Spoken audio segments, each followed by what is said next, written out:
Welcome back to the Dynasty Dingers podcast. It is January 30th, and we have Coach Kevin Griffin back joining us today. We're very excited to have a conversation with Coach. Before we introduce the coach, Doc, what's going on, brother? It's been a little bit. Yeah, it's been a little while. It has. It has. Time flies, though. It seems like it was yesterday that I was on with you guys. It really does, doesn't it? I mean, so Doc and I have had an interesting year. We've been very busy, and last time I spoke to you, I was in an Airbnb after the move, and Doc, your life just got crazier after our last conversation with Coach here, but it does feel like yesterday, and then that's kind of a nice feeling. Yep. Where we were at, I was actually still working at a cigar bar, and I was trying to figure out where I'm going next, and now we got like this. I'm gonna say it because I was poor for a while, so I got a big old house now. Now, since if I just say I got a big old house, people like this guy's, he's being braggadocious. I'm just trying to enjoy the moment, guys. It could all get taken away at any moment. You never know what's going to happen next. So, amen. Yeah, kind of getting a little fortunate stretch. Got a new baby too. Probably didn't have my other baby last time. Two little girls now. If you stick in the game long enough, sir, they're going to be. Maybe we'll send them down for some softball, down in Mississippi, and then. I don't know. It's good. It's just been an interesting time, and I'm in Tombstone, Arizona right now. The public, we talked about it before the show, but Doc is in Tombstone. He was he had a couple whiskeys last night, but he's feeling good. Feeling good today, and I gotta say, last time we talked, I had Konnor Griffin coming in before playing a single game in pro ball. I had him as a top 30 prospect, and I think that was on the aggressive side. I said he had to be a top 5 FY first year player draft fantasy baseball selection, and that was considered again a little bit crazy. Turns out I wasn't crazy enough. This is crazy, and so it must have been a whirlwind year for you there, Kevin. Yeah, it really was. I mean, you never can control the opinions of other people and rankings and that sort of thing. And Konnor's always done a really good job of trying to ignore all that stuff and just keep his nose to the ground and go play and keep working hard and let other people have the opinions. And really the only people that matter as far as their opinions are the Pirates, I guess, when it comes to moving him up and what level he starts at and that sort of thing. So I've been proud of him, just kind of tuning out the noise and finding a way to just keep working hard and getting better every day. Kevin, what do you think over the last year? When we talked to you, and we've been trying to build this organic relationship with you because we love you and we love Konnor, but we love baseball, right? But I think you mentioned something really interesting, which is there's a lot of noise. And I had a really interesting question as I was listening to one of the Athletics podcasts this week. A very prominent reporter was talking about Konnor and talking about the scouting as he went back 3 years. You talked about how it affects Konnor and how he blocks out the noise there. How does it affect the family as he has grown and the popularity has grown? Have you noticed that, you're pulled in different directions, the other kids are pulled in different directions, your wife, or are you guys good as a family also blocking that noise out? It's tough. Tough. I'll be honest. It's you can get caught up in it for sure. And I even had a conversation with my wife last night as he moves farther into his career. If he ends up getting called up to the big leagues at some point, there's going to be criticism when there's struggle, and there will be struggle. There's going to be some criticism. It's going to be hard not to look at those criticisms on social media and get angry about it and, take up for your kid. But we've got to find a way to get off of social media. I really need it for recruiting with my college program. I mean, I need a Twitter/X account. I don't do Instagram myself. We have one with Belhaven softball that I use, but it's going to be hard unless we just get off of social media and ignore all of that stuff and just let him play and not worry about the opinions of other people. Are you using X as you mentioned, recruitment? How much exposure do you have to the NIL, or are you more relationship building through your program? and utilizing social media to kind of reach out and start that relationship. What dependency do you think is so crucial to the social media aspect of recruiting? Yeah, it's just the relationship building, being able to follow players who do post their highlights and stuff on social media. It's a good way to follow our recruits. Excuse me, coming off the flu. It's a good way to follow our recruits without talking to them every day. You can follow what they do, and you can tell a lot about a player by looking at their social media and how they carry themselves, what kind of language they use on social media, how often are they posting stuff, and how often are they working. So we want to make sure that people we're recruiting are actually continuing to work, but we also know they don't want to hear from us every single day either.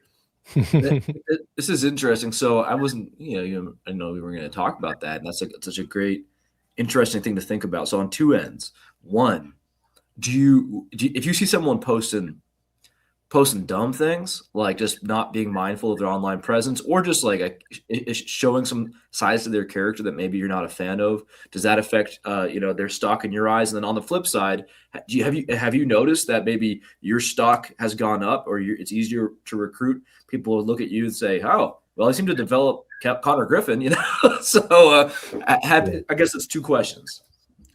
To answer your first question, it's a good way to get scratched from our list is to post something stupid on social media, especially if we're in the recruiting process. Now, if we've already committed a kid or signed a kid and then they do something stupid, that's pick up the phone and have a phone call and tell them, hey, zero tolerance policy. If this happens again, you'll be finding somewhere else to play type deal. So I don't do drama in our program. I don't allow it to affect our team in a negative way. This is my 16th year coaching softball at the Division III level at the same school, which is kind of unheard of in this day and age, being in the same place for that long.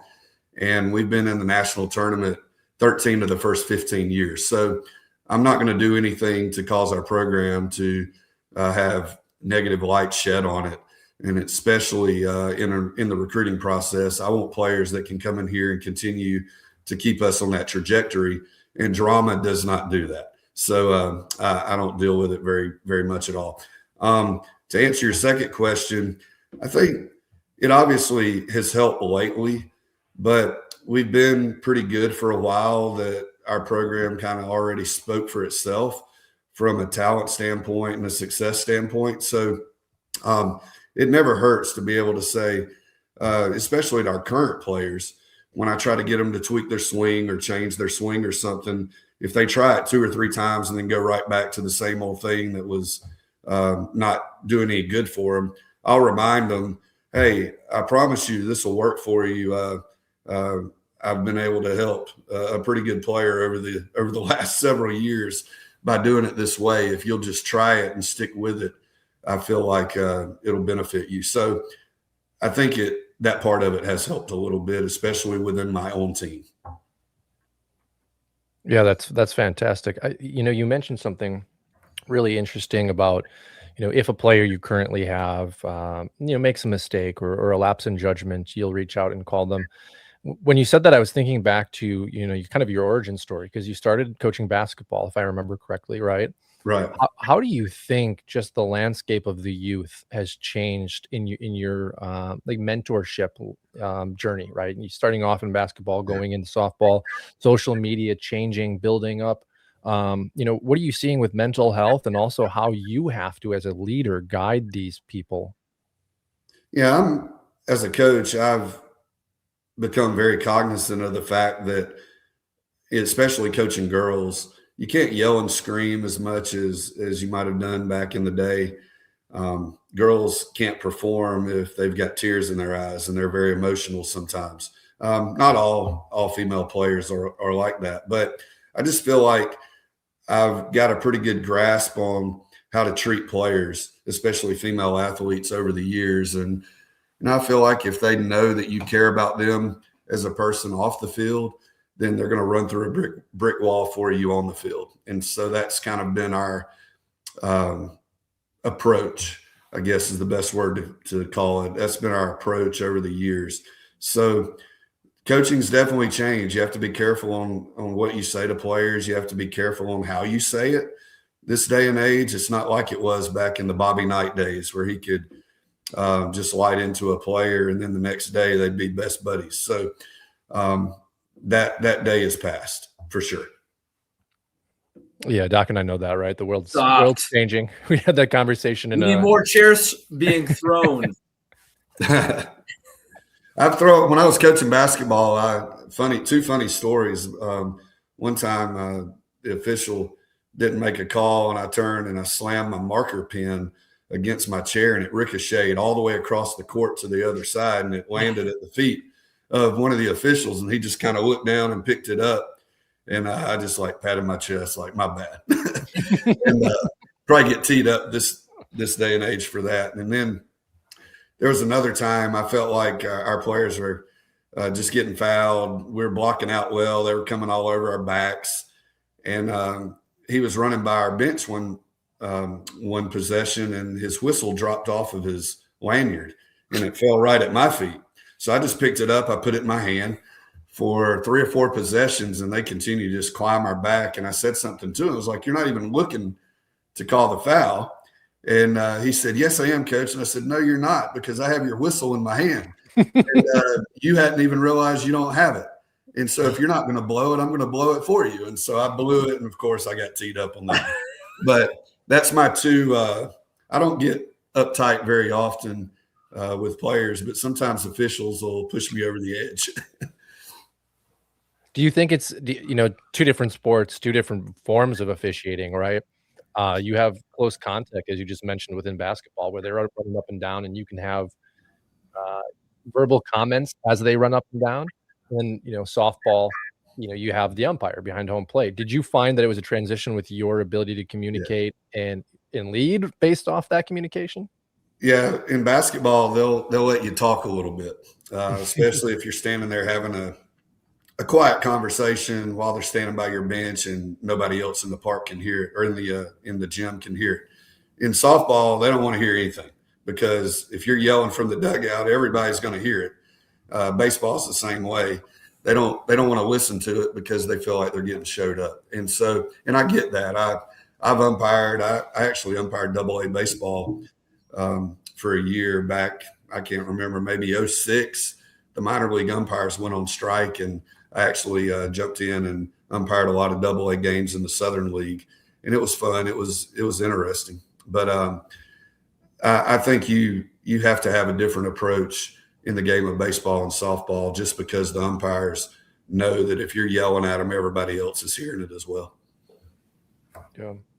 What have you instilled with the boys? We'll use Konnor as the example, but I kind of want to target all your boys, right? Because they've all played baseball through the years. Mm-hmm. Is that something you had conversations with them younger about like how they carry themselves on the field, and if they get frustrated, how they communicate with either the umpire or no communication, right? It's better to just go to the dugout. Like, what was the approach there, and how you kind of drilled into them who they should be on the field? Yeah, just body language. Always talk to them about how they portray themselves in good times and in bad times. You have to kind of stay on an even keel. You can't let your emotions show on your face. When that happens, I try to tell all my boys that once somebody can see that you're frustrated, then they've got you. It's like piling on at that point.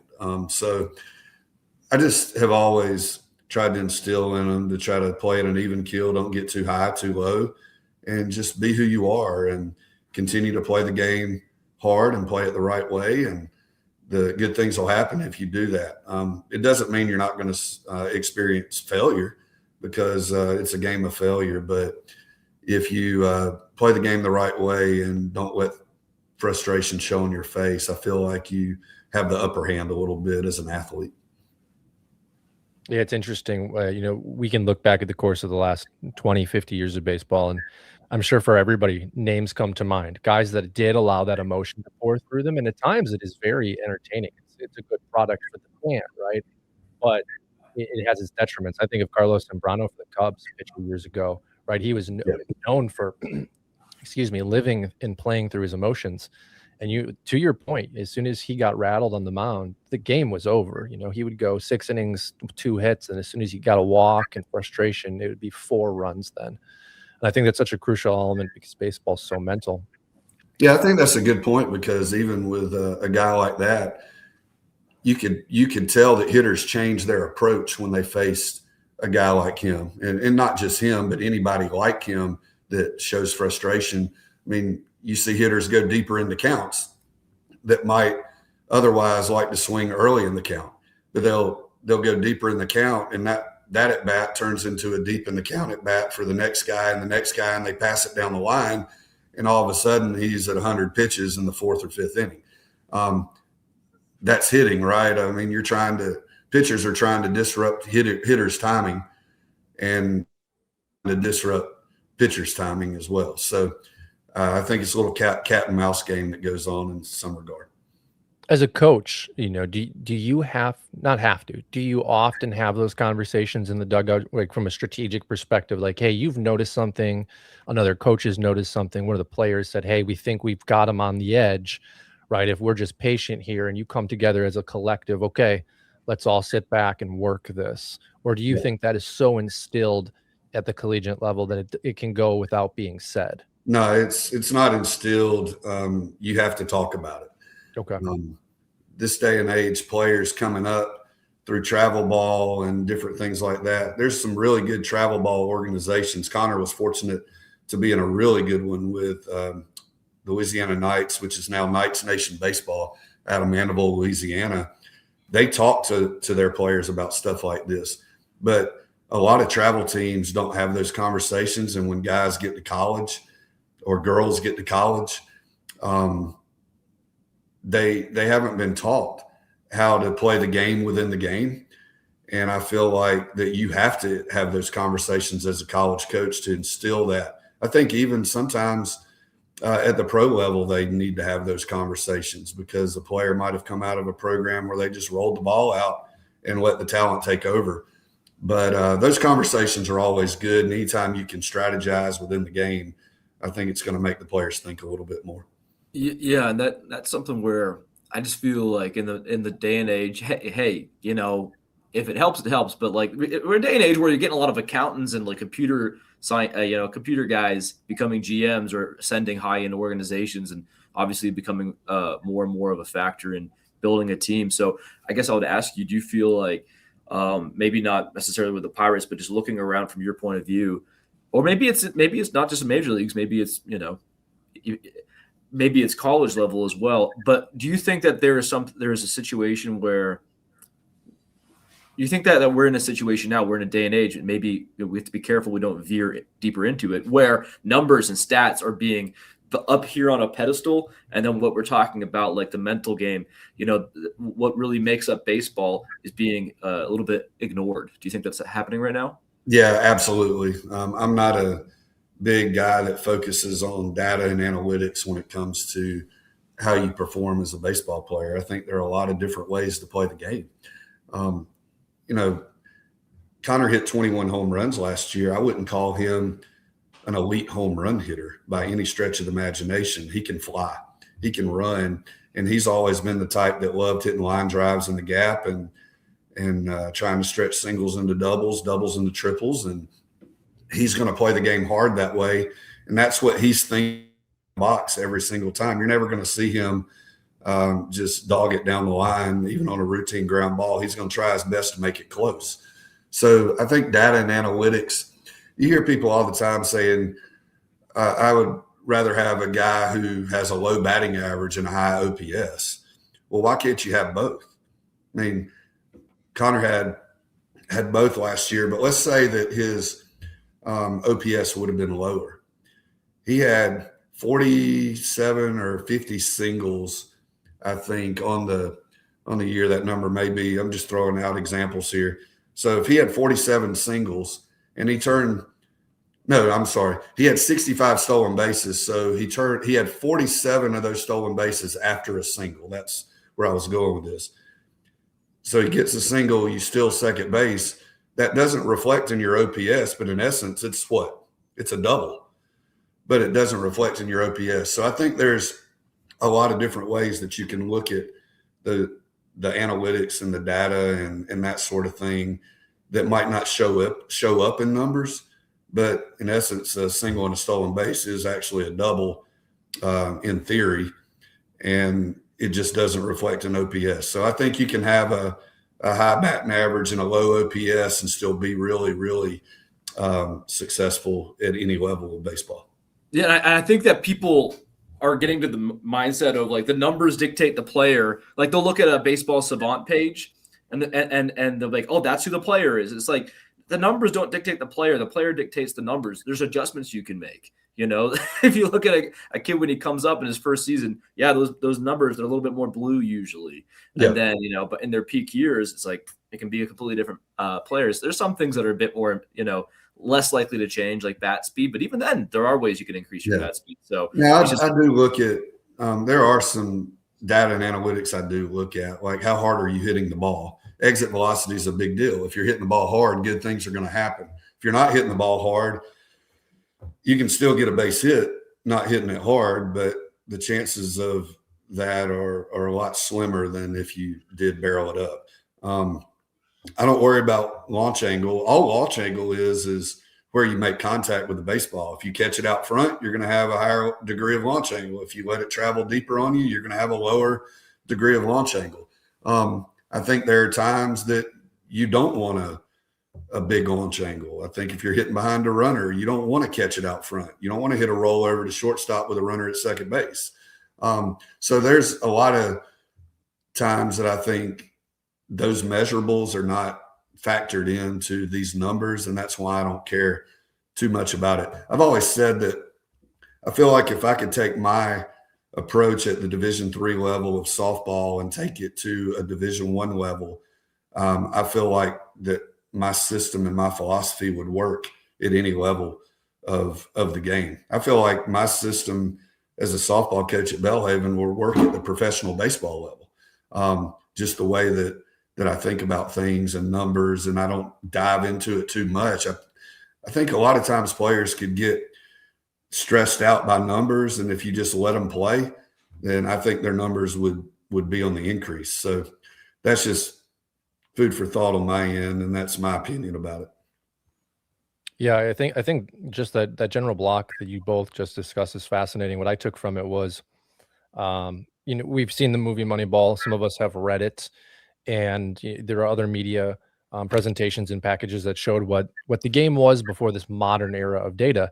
Yep. And you see the scouting from other sports as well, as the scout coming into the home and meeting the parents and getting a good judge of those intangibles that player in that sport has, and then building that into the scouting report. And as you were talking, especially about club ball, what I was hearing was, well, do we know what kind of parents they were raised by? Do we know if their father instilled intangibles in them or not? Or did they grow up maybe with, you know, not a traditional household and it was all club influence?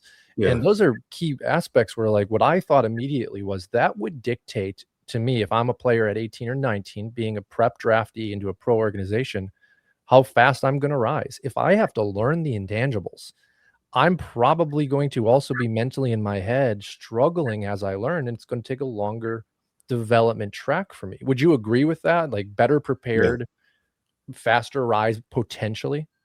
Yeah, absolutely. I think the more prepared you are, and we've always had the approach of having a really small circle of people that we trust and that we, you know, try to get information from.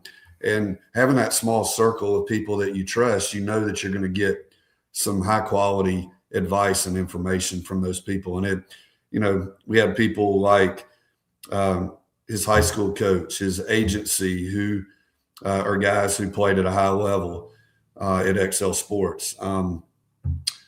You know, travel ball coaches and directors, Jack Cresson and Jimmy McCarthy with the Knights. And then we always like to have someone on the spiritual side of it as well, like a pastor or a family friend that's really connected to that sort of thing. Just somebody that we can lean on in that regard. So I think it's important to have a small circle of people that you can trust, but it's got to be people who aren't afraid to tell you the truth. If you ask a question, you want the truth and not just what you want to hear. And I think that's been so important for Konnor over the years, is he's been surrounded by people that were okay looking him in the eye and saying no. And it can't always be yes people. So I think that part of it is important as well. Yeah, that's interesting. It's just like from a business perspective, we've heard that through our lives, right? The yes man approach, those that are in leadership positions. I think of it more in basketball as kind of an issue we're dealing with, where a lot of the kids, haven't had to define certain skills because they're so incredibly athletic. And just the impact you mentioned that has kind of bleeds into another question I wanted to ask you. In the same publication I referenced earlier, which was a podcast by The Athletic, the conversation in comparison to what Konnor's batting stance was coming out of high school, and I think the term was like arm bar, but it was really keeping the hands back and allowing that power to generate as the swing comes through. The question I have for you is, how much noise have you experienced and have you seen at the pro level, and how do you control that? Is it just simply keeping that tight circle, or is it allowing some of that input to come in from now the employer, right? And how do you as a father really like encourage behavioral change if you think it is necessary? No, I tell him that I didn't play professionally, so some of those guys did. Some of them didn't play long, but at least they had an opportunity to. And I always tell them to be respectful of their ideas and their opinions, and at least try what they're asking you to try. But at the end of the day, it's your career. I mean, you've got to take ownership of your career and do what you feel like is helping you be successful. And it's not to say that the people that are trying to get him to make a tweak or a change, it's not to say that they're wrong. They may be right, but everybody's body's different. I mean, Konnor may not be the same type of hitter as a Jake Mangum. Jake Mangum loves to spray the ball to the opposite field and hit the ball on the ground, hit line drives over shortstop, and find a way to get on base. Konnor's 6'4" and bigger and stronger, and just he's a different specimen of hitter than a lot of players. So everybody's body's built differently, and I feel like that everybody, just because of that, doesn't have to be the same. So that's the biggest advice I give him, is take ownership of it, because it's your career. And that's interesting. So I remember when it was I guess last year, when we first started seeing, videos of Konnor swinging, I'm like, oh gosh, like he's got like room to grow still. And he has grown into his frame more. But it's funny, after we talked to you though, I said, yeah, he's going to grow into his frame. Like because I remember I asked you how big you were, on the last podcast, or even maybe it was before the podcast. And I'm like, yeah, no, I think Konnor's going to keep on, putting some muscle on. And so that this is like a question just from what maybe you were expecting out of him. One of his calling cards, as you mentioned earlier, is actually his speed, not his size, right? His size is just like a really, really amazing, aspect of it.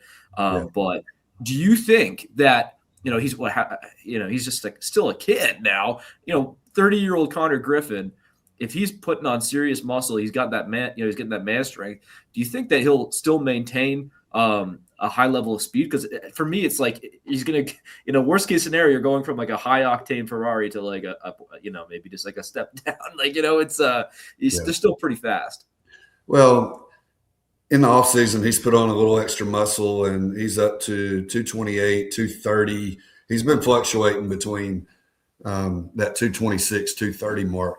And the whole time he's faster. He's faster now than he was. And not that that's going to translate into more stolen bases, because it's going to get tougher to steal bags the higher levels that you go up and play, because the pitchers hold better, the catchers are better and more accurate. And so just because he's faster doesn't mean it's going to translate into more stolen bases, or even close to the number that he put up last year. I've always talked to him about the fact that if you're wanting to get bigger and stronger, find a way to maintain your foot speed. You've got to find a way to continue to use that as your number one tool in your bag. People talk about how many tools he has or whatever. And speed is always like the second or third tool. I think it's number one for him. I call him a 6-tool player just because I like to add character to that, to the tools. And, you know, if people love you as a teammate and they see how hard you're playing, they're going to appreciate you and rally around you more. So, playing the game hard, using that speed, I think that adds character to his game as well. So first of all, I'm stealing the 6-tool phrase, and I'm going to tell everyone that I made it up, and it wasn't Kevin Griffin. No. Yeah, I'll bill you later. monthly. And sir, I just want you to understand that we got to clip that out, Matt, because what you just said about Konnor Griffin getting bigger, stronger, and actually faster. This is like, you know, yeah, the grizzly bears of the world. Yeah, they actually now have lasers on their heads, you know, and they can, and they have X-ray vision. And anyway, this guy who seems like this kid again. I feel like people are expecting him, and this is like maybe a different conversation here. They're almost expecting a Bobby Witt Jr. out of the gate now. But frankly, it's comments like that, not just coming from you, but coming from, you know, the public. It's super exciting, man. So I'm saying so many words right now. I want to say congratulations. You did a good job, sir. I think it's working out for the kid. Well, getting those comparisons, I don't know if it's congratulations or condolences, just because it's a lot of pressure. And I think it's kind of ridiculous, honestly, that the guys who have been in the league for so long and even Hall of Famers to get compared to Konnor's done nothing yet. I mean, he's not done anything to garner those comparisons other than comparing to maybe their minor league careers. But as far as being a big leaguer, Konnor's got such a long road ahead of him. He's got so far to go in that regard, and he's just getting started. And we just pray that he stays healthy and that he continues to play the game the way he's played it, and just see what happens. If he doesn't have a long career, I'll still be as proud of him for what he did to get to this point. But knowing my kid, I feel like that he's going to do everything in his power to live up to all the comparisons, even though he hates reading it and he thinks it's crazy and tries to stay away from all that. Yeah, and I think, you know, your mindset with that translating to kind of what you just said about how he's viewing it and trying to keep the noise out, it's important, because those expectations can be crippling, you know, if they pour in. I wanted to circle back because I thought your comments on small increased size, but an increase in size and, you know, increase in speed. It translates right to the conversation we were having earlier about, you know, a baseball savant page or a scouting report page based off your speed grade or your power grade. It doesn't always translate, right? I mean, this past season, we saw Josh Naylor for the Marlins and the Diamondbacks, if I'm correct, steal, I think, 30 bases and had like the worst sprint speed in the league, or at least close to it. He's smart base runner. Yeah, and he's a smart base runner. And I recently saw a video of the late Ricky Henderson when he was with San Diego, actually breaking down Ichiro stealing bases. And it was incredible because he was like, yeah, he's an incredible base stealer, but he's actually not getting the most out of his body. And he broke down those first few steps and like what he likes to see. And it was just fascinating because no matter how fast you are, you need a good coach to help you pull that out as you, like you said, get to the higher levels of the minors and to the majors. You know, Doc and I like Wyatt Langford quite a bit, great sprint speed, but it hasn't put together a 30, 40, 50 stolen base season because it's like, well, also organizational fit goes into that. What is their philosophy? Do they want you risking that? And that kind of pulls me into kind of the next question, which is, let me just respond to what you just said real quick on that before I forget. With guys like Wyatt and Konnor, I think with any player that's fast, it also depends on where you're hitting in the lineup, or they may be blocked by somebody that gets on base in front of them and not be able to put up those numbers just because somebody's always on in front of them. I think in Wyatt Langford's case, that might have been a little bit the case because there's no doubt he could be a 30, 40 stolen base guy. But every time I watched the game, he got on base, I was like, man, somebody's on in front of him. And that's not a bad thing. That's good for the person in front of him. But it the stereotype of being a bad base stealer and it not translating, you hear that all the time. I think there's a lot of factors that go into play in that situation. Yeah. So I didn't mean to cut you off there. No. Listen, you're our guest today. I want every piece of opinion you have on it. And I think you're absolutely right. And these are aspects that don't go into the analytical approach. And I can say that just from sitting in the fantasy community, right? Where Doc, you said it best. Sometimes we look at a page and we say that's the player. And it's like, but what you just said is not represented in the data yet, right? Because it would be endless. You'd have a whole page of, well, how many times was there a single or a double and there was still a guy in front of them? What's that ratio? Did they even have a chance to steal a base? What was the score of the game? What was the circumstance of the game? You know, was he needed to move to second or third on a sacrifice because they're down by one? So many little pieces that don't go into the player model as we view it. But what I was going to lead into is, you know, you have Pittsburgh's in the future here. We know that, right? Success will be determined based off time. But from you and the family's perspective, you know, you have a life too, but you also want to support your son as he grows. Have you had any internal conversations about the time you may want to invest as the next stages come, or are you kind of letting that play out and let God kind of paint that road for you? Yeah, just what God has in store. There's no reason to jump the gun yet. When he makes it to the big leagues, if that happens and he's blessed to have that opportunity, then we'll figure something out and make that. I do have a 10th grader at home, and you know, I want him to be able to play high school sports and get the same treatment as far as attention from us as parents. And we're going to be the type of parents to make sure that happens. And, you know, yeah, it's exciting and stuff that Konnor's in pro baseball, but we've got to put time and effort into him, into Caden as well. So, and then we have an older son that they have twins on the way, and she's due, his wife is due the end of February, early March. So we're going to have to put time into that as well. So we'll cross that bridge when we get there, but it's exciting to think about. And I love where I'm at in my job. It would be really hard for me to give up doing what I'm doing just because I love my players so much. And I put a lot of time into building this program to where it is. And, you know, the good thing for me is my season's in the spring and I'm done hopefully 1st of June if we get to the World Series again.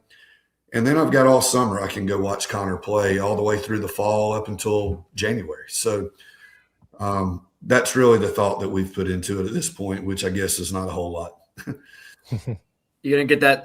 I think you might have to get a second residence in Pittsburgh one of these days, you know, maybe at least rent a spot up there for a while. We'll see.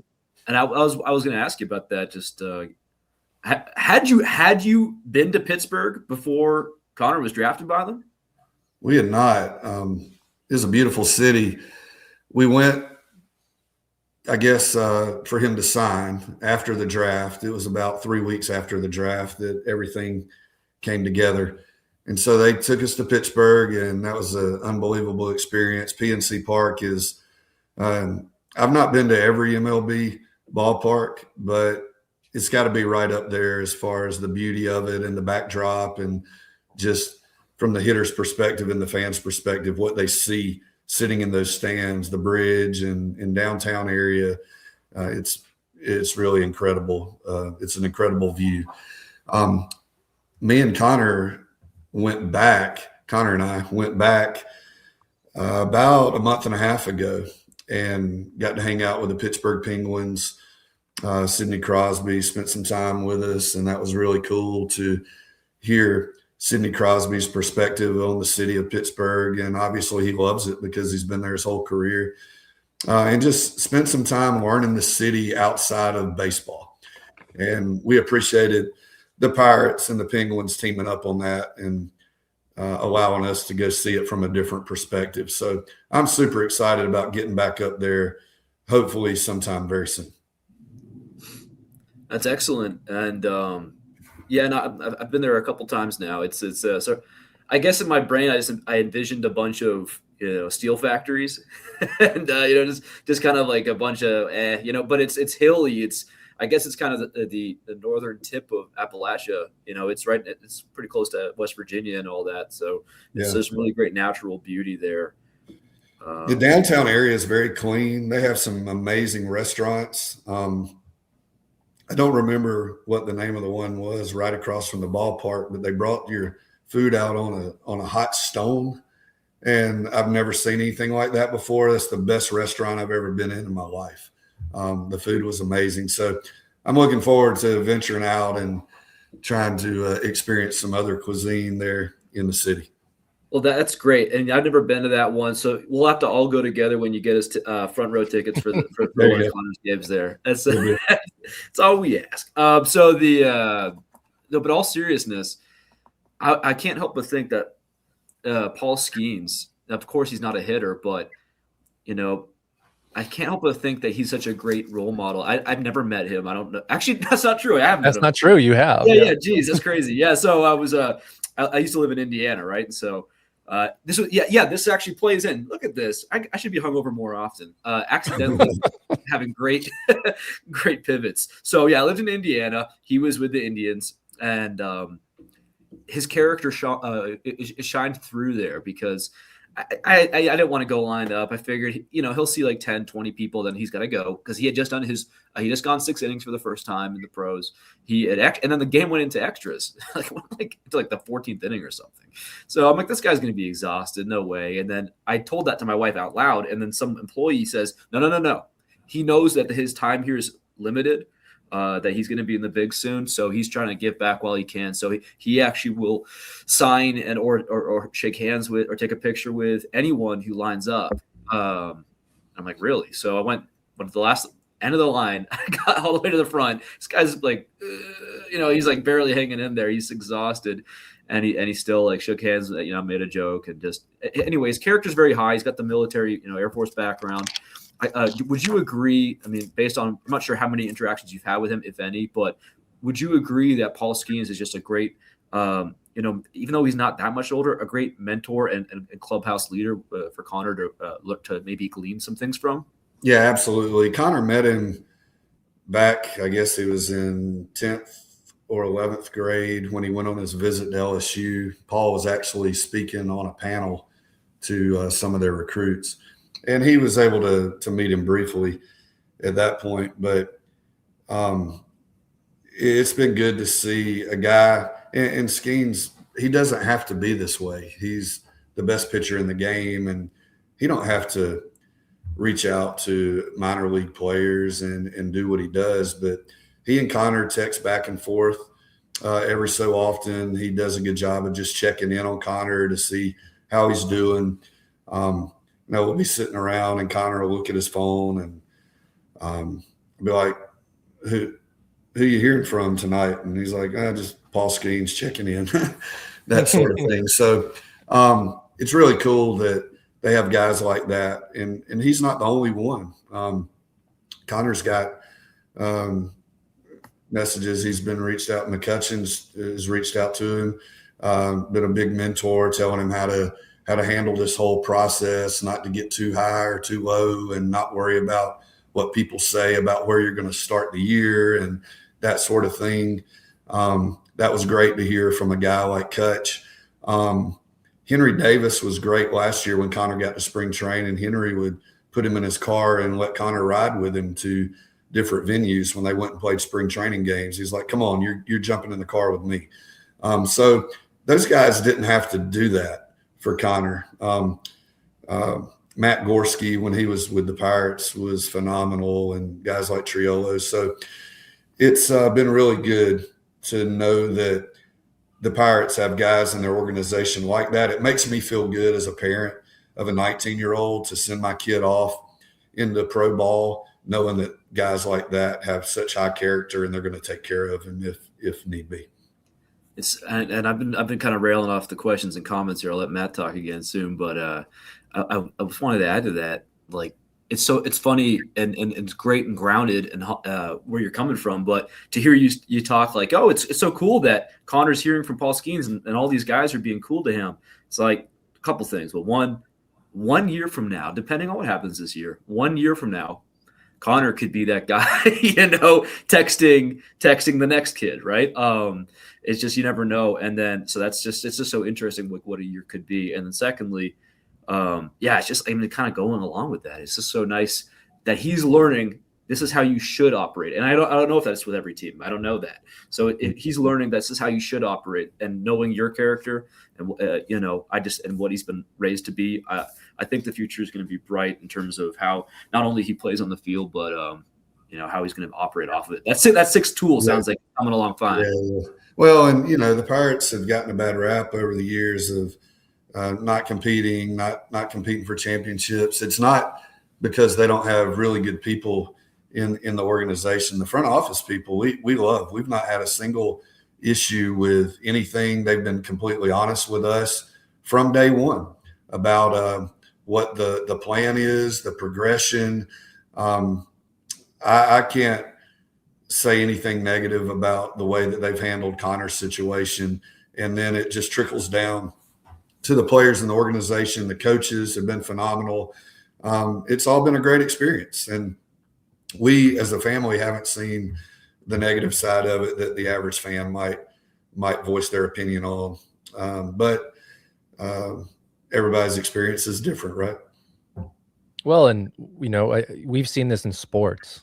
Sometimes one draft pick and one culture shift can happen at the same time. I don't want to put all of that on Paul Skeens, but it helps. It helps to have someone come in that can be considered the best or at the top of the rankings, and then to have that sixth tool that you both have mentioned, right? To be a good leader, right? That has to either come innately or come through learning. And if it's both, you just get amplified. I kind of wanted to ask two questions in the vein that you both were speaking on here. And Doc, I think you said it best. Life comes at us fast. Konnor's growing up, and he's going to be a professional baseball player. And from a father's perspective, he's going to be, I'd like to say this from having a son's perspective. I'll consider my son an adult, when he's like 30 or 40, but that's just not the case for what my son's development will be, or for Konnor or Doc, for your kids. What I'm getting at here is there are going to be some tough decisions for him as success continues to come, or, as failure gets interjected in. How are you going to help him navigate the ideas of maybe long-term commitments, right? Are you going to allow the agent to more or less deal with that? And then I think you also said it with Kutch reaching out to him with not worrying about where he plays necessarily. A lot of talk about him starting the season potentially with the big league club. Like, those are a lot of things to think about for a young player, and they need that tight support group that you mentioned. As a father, how are you going to help guide him, and what's kind of the family strategy? What's Konnor's strategy? Yeah, we're not going to really do anything differently than what we've done over the years. Just give him our advice if he asks for it, and I'm sure he will, and just love him through the process. I mean, it's going to be a grind, and there's going to be nights that he don't want to talk about baseball when he calls. Usually he'll call and ask about his swing, and we'll go through his at-bats, but there may be times that he don't want to hear any of that. And I just let him, I guess, dictate the narrative of the conversation whenever we do hear from him after games. But as far as long-term commitment, I think the Pirates have done a really good job so far of being committed to him. And I think that plays a big part in it. I mean, if you're committed to somebody early in their career, I think there's a better chance that they'll be committed to the team long-term. And I feel like the Pirates are off to a really good start in the commitment process. So that's the best advice I can give, is just continue to be committed. They're your employer. You do what they want you to do from a standpoint of going out, playing the game the right way, playing hard, and let the rest take care of itself. But I think commitment's a big thing, and it's kind of a lost art in this day and age, all the way down to the college level up to the professional level. So it'll be interesting to see what happens over the next month and a half, and if the Pirates even want to do anything as far as committing long-term and that sort of thing. But if not, Konnor's going to still play hard and be the same type of player. Yeah, I love everything you said. And then, like I said to start the episode, I don't want to poke and prod because I want to be respectful, but I look around at other sports, and I'm 34, so I grew up at a time where we saw kind of the tail end of loyalty. We'll call it loyalty, right? You had Cal Ripken in Baltimore. You had, other athletes that stayed in cities because they loved the community and because there were commitments, and it was kind of ingrained. Sports have changed. I mean, look at basketball, right? And even college with NIL, it's a different landscape. So I think it's really fascinating that you just talked about kind of that commitment and also the culture of having an employer that cares. Like, I know from just my own profession, like that matters, on a very different financial impact level. And I think the last piece that I just wanted to ask you was, as players go through a season, right, just because they play for Pittsburgh or they play for Miami or San Francisco doesn't necessarily mean that's their long-term home. Or am I incorrect with thinking that? Like, if Konnor plays for Pittsburgh, is his home Pittsburgh? Like, you have a family in Mississippi, he's going to have 2 nieces and nephews potentially into the equation with family. And do you see that as a balance as a professional, or is it more or less like, hey, Pittsburgh's your team and your employer, that's kind of where you spend the majority of your time? I think in the off season, he'll probably be back here. He loves to do things outside of baseball, like hunt and fish. And, there's a lot of property around here that he's familiar with, that he can do those things and just get away from the game a little bit. He's never going to completely get away from it because he's too OCD about his swing and stuff like that to get away from it too long. But I think the more he plays, the more he'll realize that it's okay to get away from it for a little bit longer period of time. I don't think big league guys that have been in the league for 10 years are taking 120 cuts a day the entire offseason. So I think in his mind, Pittsburgh is where he's committed to, and he wants to help bring a World Series championship to the city. And what happens 8, 10, 12 years down the road, I think it would be crazy for him to even entertain those thoughts and conversations with anybody. So, I mean, he loves the Pittsburgh Pirates. He loves the fact that they're the team that took the chance on him as a 18-year-old kid, 17-year-old kid. So I think you're going to see that dedication from him really shine, not through stats, but I think how he's going to really embrace the city of Pittsburgh, and he's going to try to do things for the city and the people and the kids of that city. When he does make it up there, I don't think he'll change who he is, not one bit. Yeah, that's fantastic to hear. I mean, just from like a fan's perspective, and I might be biased because of the age that I grew up, but I just respect those athletes on a different scale. Understand business decisions get made, and guys, I get all that, but you just have a certain appreciation for somebody that makes a decision to invest in the community at a certain level. And you root for those guys. And I think, the good Lord gives back to that. You find other ways, other value to bring into that isn't necessarily always this massive lucrative windfall. But yeah, I mean, Doc, I just wanted to bring up Kellen Moss and the excitement we have overall for the organization. We've talked to Kellen a few times as well, and we were excited when he was moved from Kansas City to Pittsburgh. In regards to rankings, he's not a name that everybody knows about yet, but we're really excited for what can happen in Pittsburgh. You mentioned a World Series ring. I absolutely think that's possible. I mean, look at the rotation, look at Konnor and some of the other big names that are coming up from the position field. More than ever, you look at this organization and you say, yeah, if things work out in the right direction, this is a team that's absolutely going to compete. And how can you not get excited about that as a player, right? And I think that I want to ask this question more or less. Do you think you're feeling that sense from him too, that like, hey, we have something special here? Yeah, I mean, the organization as a whole, there's a lot of talent. You saw that Greensboro team this past year. Kellen Moss is a big addition. I think I saw his first game that he played with. No, that was Titus Dimitri when he was traded from the Braves to the Pirates. And Titus Dimitri is a really good player as well. But Kellen Moss has power to all fields. He's got light tower power, pull side. He can hit a bomb opposite field. There's not much drop off, and he's a mature hitter. He knows how to. He knows what type of approach to take in the box. And I was really impressed the times that I got to watch him play last year, especially in person. You get watching on TV and a live stream, you don't see their on deck routines, and you don't see all their little extra, their BP sessions, pregame and stuff like that. But in person, you get to see all that, and you can tell his work ethic is really good. But that Greensboro team, they were loaded in talent, and I think the future is really bright when all of those guys get their opportunity.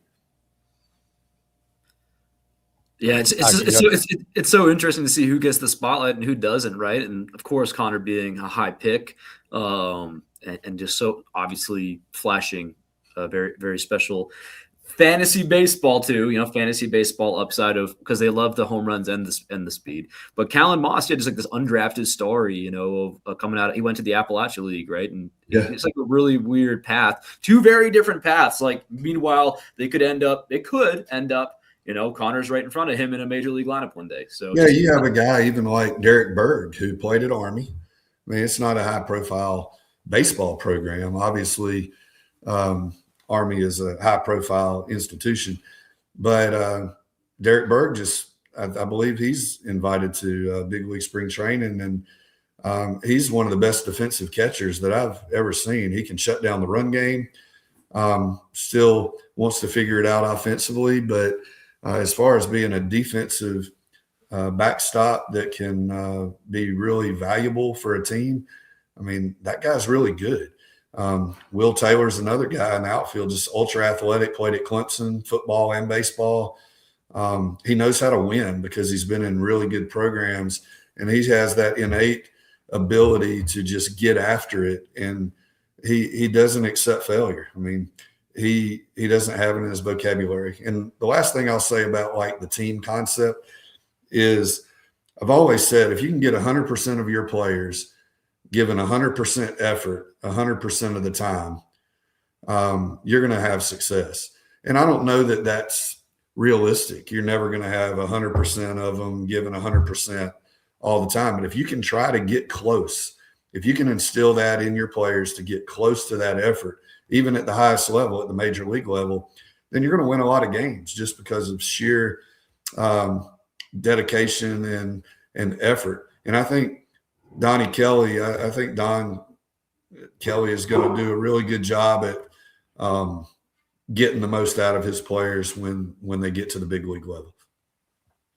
Yeah, it's interesting that you bring that up, and it's kind of a philosophy that I think I inherently assumed growing up in the Milwaukee market, watching a pretty bad team in the late 90s, early 2000s, and then watching what was one of the first real prospect groups hit the majors kind of all at once.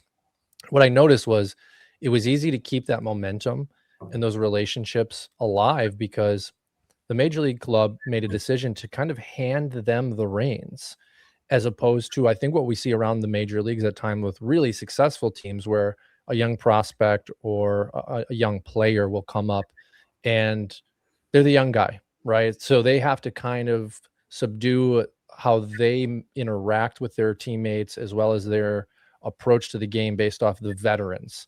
Mm-hmm. And I could be wrong about this, but I just have to assume, having played high school, that changes the energy of who the player is at first, where Pittsburgh has this great opportunity where we look at the financial structure of the current team saying, well, when all these kids are ready, they should be able to come up and kind of be handed the keys and say, hey, this is the new crop. This is going to be our competitive group, and we are going to do this together. I think that's a great blessing for those kids. Yeah, and I've always said that your team's only as good as the effort of your best player.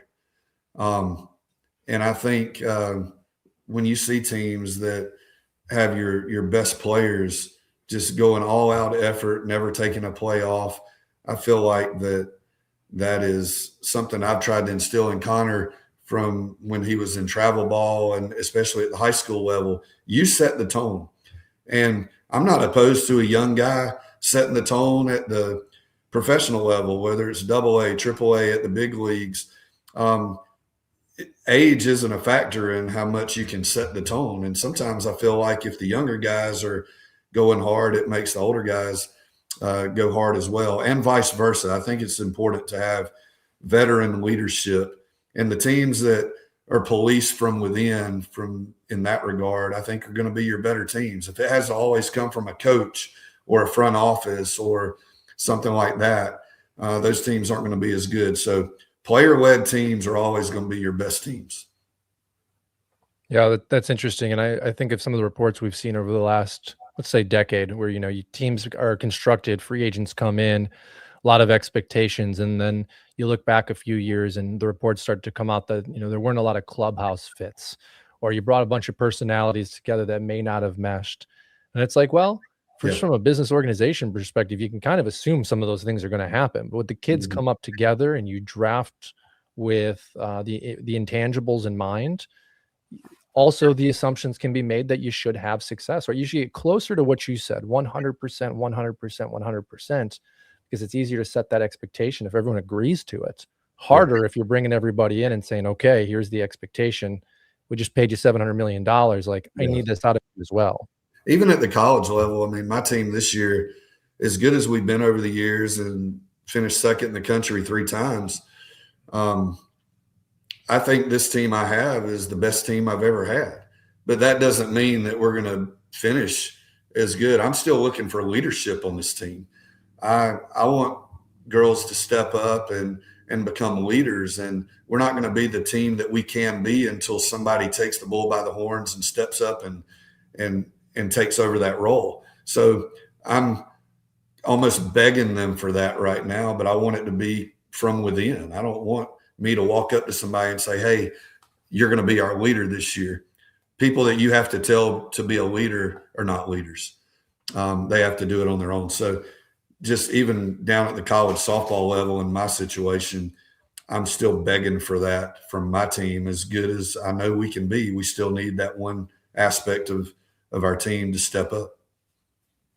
When you think about, all the teams you've had in multiple sports, do you think that's a timing aspect? The leader always shows up either when necessary or a leader is chosen by the group.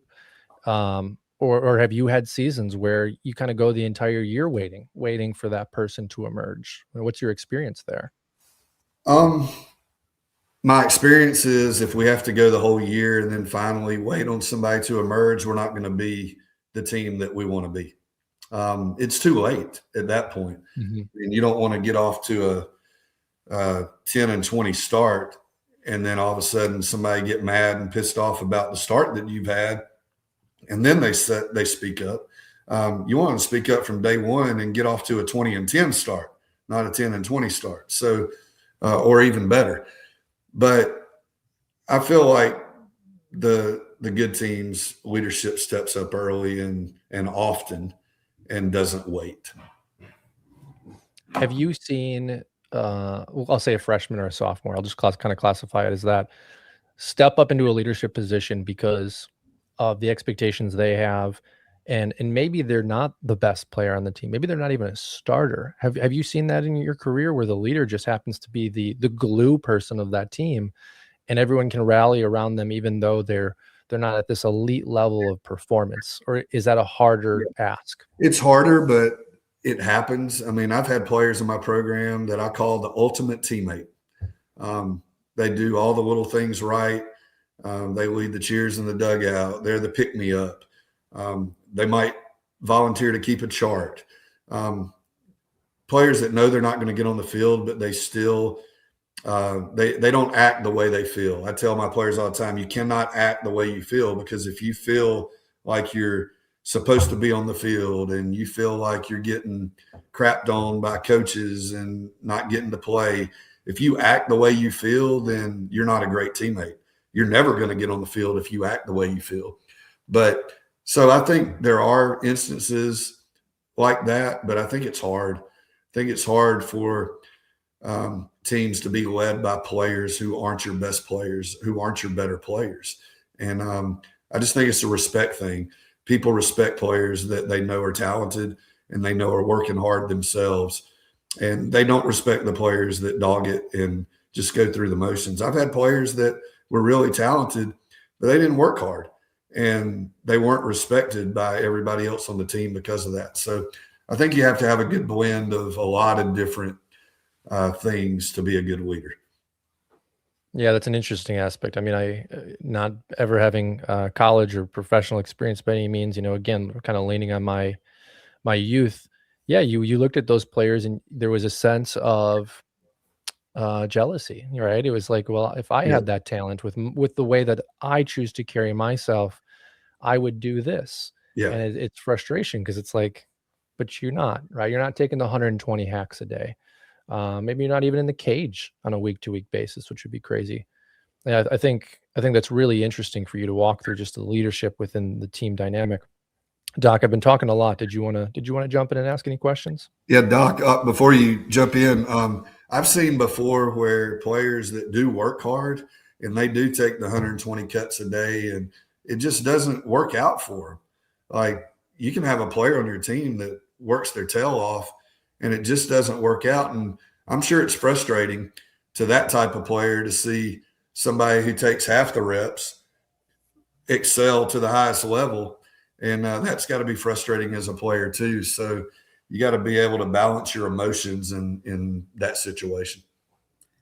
Yeah, I mean, I just love the game of baseball. It's like the redemption arcs. There's always a path, right? You see like a 30-year-old rookie every so often, right? It's just like it's great to see. I mean, Henry Davis is an interesting story to watch moving forward. Obviously, number 1 overall pick, and his bat was the carrying, feature. But then now we're seeing, as of last season, and Matt, I'm not sure if you even picked up on this, is I wasn't fully aware until recently. Henry Davis became like, well, he went from like poor defensive skill, as a catcher, to apparently one of the best in baseball. Apparently he's like one of the better defensive catchers in the league now, which is it. And it's interesting. Of course, the batting wasn't exactly where you want it to be, but interestingly enough, as a catcher, like if you can actually just be a really good defensive catcher, that can be your career path. And then knowing he's got that in him, he's got that offensive upside that maybe we can get back into. Maybe we can tap into a little bit more. It's like, it's better to have it that way around. And so his career may now, it looks, you're seeing like, this is how it could work out. Whereas, I'm sure if you'd asked him on draft day or when he first got called up or was about to get called up, I'm sure he didn't see it coming that way. But, it's great to hear that he's still, he obviously is treating others very well the way he's treating Konnor. So sounds like someone we should be rooting for. And I don't know what that's really a question or just something I was thinking about, but I agree with you 100%. I mean, he's a high character guy.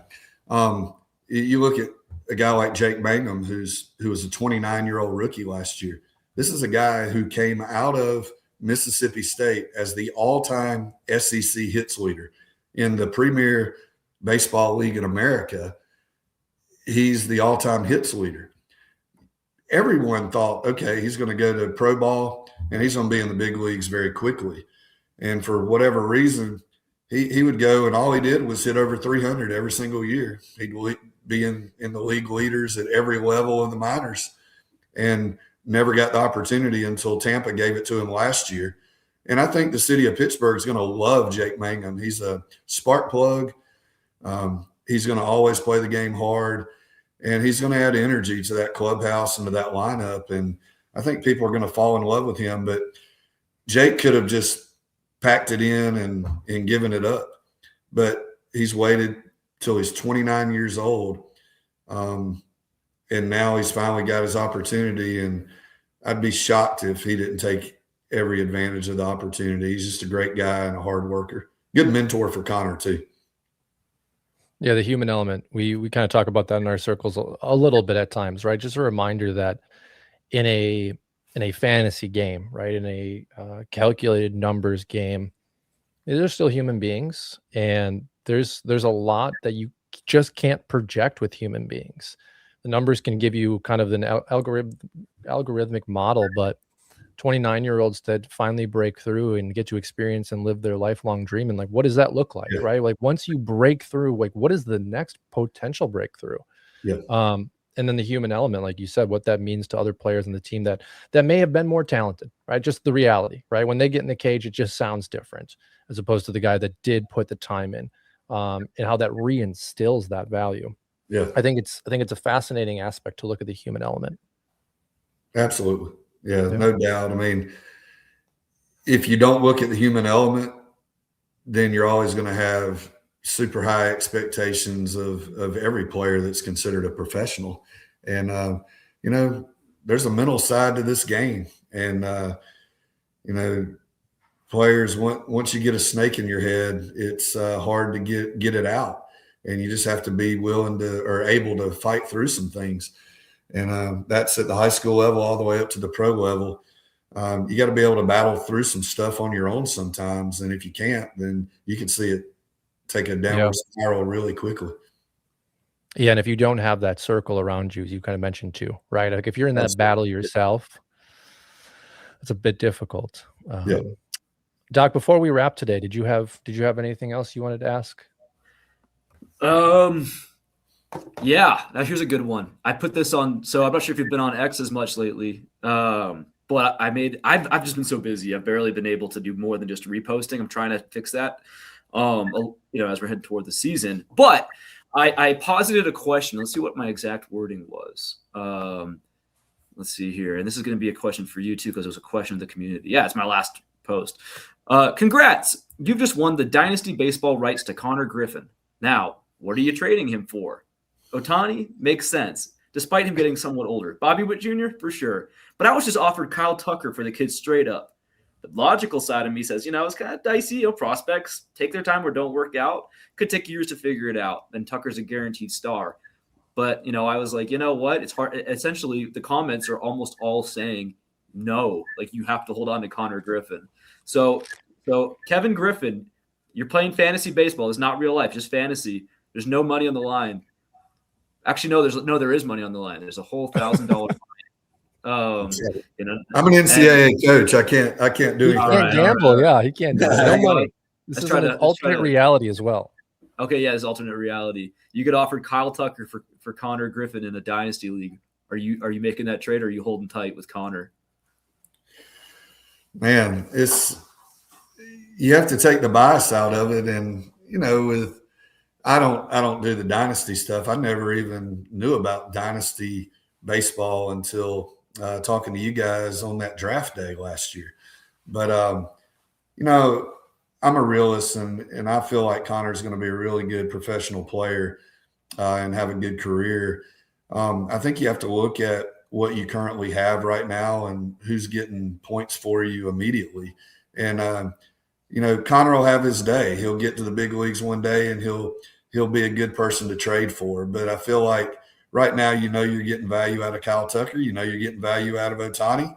And if you want to win one of your leagues, you better go with who's going to get you points. How does it work in Dynasty? Do you still get points for minor league stats, or how does all that work? Explain it to me. Yeah, okay, I'll explain it to you pretty quick, like the most simple way I can, because there's different formats, there's different points, there's some category leagues. So some leagues, like you'll get, yeah, it's the whole thing. But basically, the way you got to think about it is, how are they performing statistically? That will translate into the league. So the real life performance does dictate their value. Dynasty leagues, that's where it's interesting, because, okay, do you want, you know, the 40-year-old or 35-year-old, let's say, who's really, really a star right now, but, you know, you never know when Father Time's going to come calling, versus, you know, the potential number one, you know, the hype with Konnor Griffin is frankly the potential number one fantasy baseball player, whether or not, you know, you want to talk about real life MLB, status, but in terms of like numbers, just because he steals so many bases, and he's got the 6 tool, right? And for Dynasty, we'll call it 5 tool, but yeah. Anyway, so that's where we're coming from. Tucker's an interesting situation though, because he's not old. He's 29. Right. So in a dynasty league, once you get a player, you get to keep them as long as you want to. Yeah, that's where it's interesting. Yes, it's not just for this season. Well, and I just wanted to jump in. Doc, you did a great job explaining that. The only piece I wanted to add was, like, there's an emotional attachment to these players. Again, a lot of managers see them as profiles, right? Because they're on their applications. But the emotional attachment is so interesting, because people that drafted Konnor, right, in their draft, they've watched him grow and develop, and like there's an attachment to that. So you hear Kyle Tucker with no attachment, and then you see what Konnor can be, right? All the comps that are getting thrown on him. Managers think to themselves, well, no, this is my small piece of ownership that I have, and that dictates a lot of logic within the fantasy community for Dynasty. So looking at it that way, I would probably, if you're comparing him to an older player, I would probably say yes. Me personally, if I did Dynasty League baseball, fantasy baseball, as his dad, I probably wouldn't even have him on my team, honestly, just because I don't want to get caught up in the numbers every single day. I get caught up in it enough as it is, just from trying to help him on a day-to-day basis. But I probably wouldn't ever have my own kid on my dynasty team just because I don't want to get caught up in all that. I want him to be my kid, not my fantasy player that does something for me. I want to do something for him. I don't want my kid to ever have to do something for me, if that makes sense. So if I'm giving advice on, I'm biased, I'd probably take my kid if I were one of y'all. But me, I'm staying away from that, and I'm wanting my kid just to be my kid. Yeah, because there's nothing worse, after a long week. He just went 0 for 30. He's in the coldest slump of his career. You're starting to hear some people saying mean things on social media. He calls you. He says, Dad, man, I need some advice. I need some help. Because it's just been a rough week. And you say, oh, it's been rough for you. You just cost me my matchup, kid. I just lost. Yeah. Well, this is unacceptable.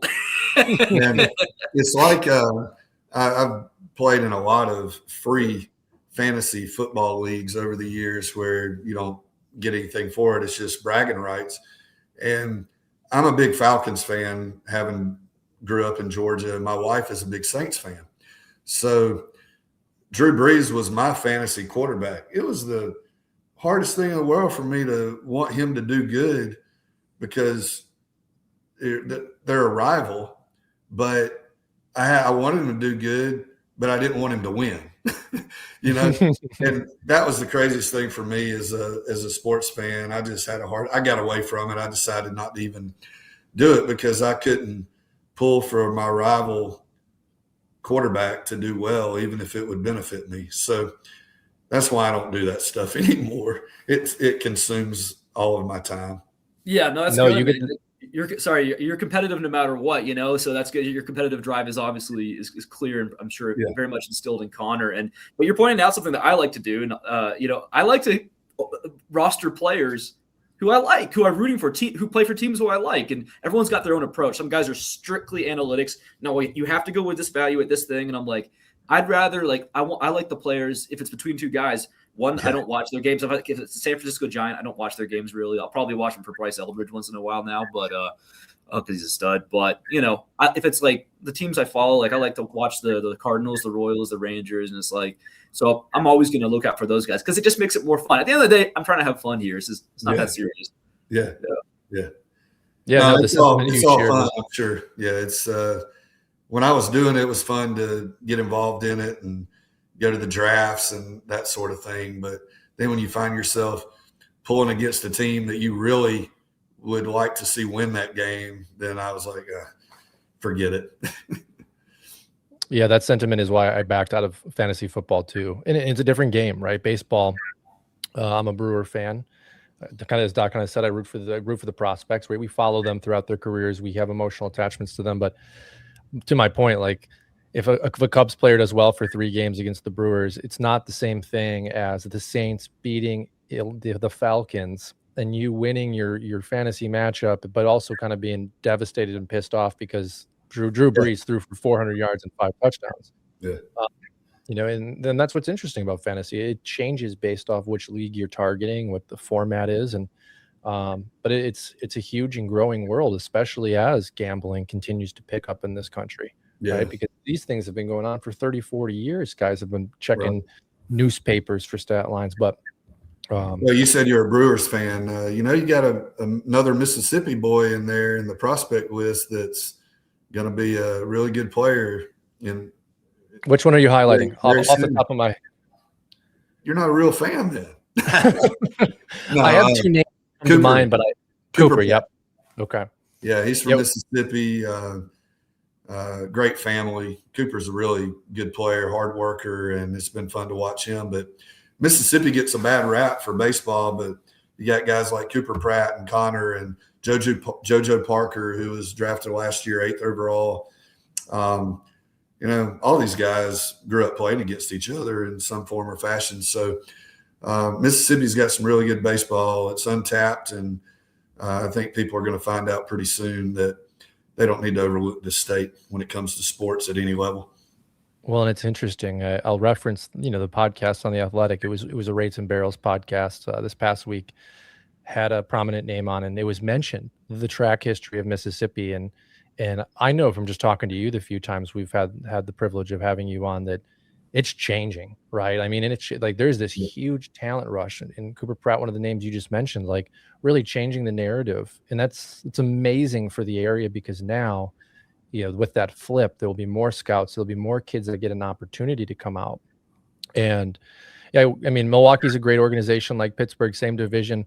As a fan, I root for both. They're smaller market in the financial cap, right, of the business world.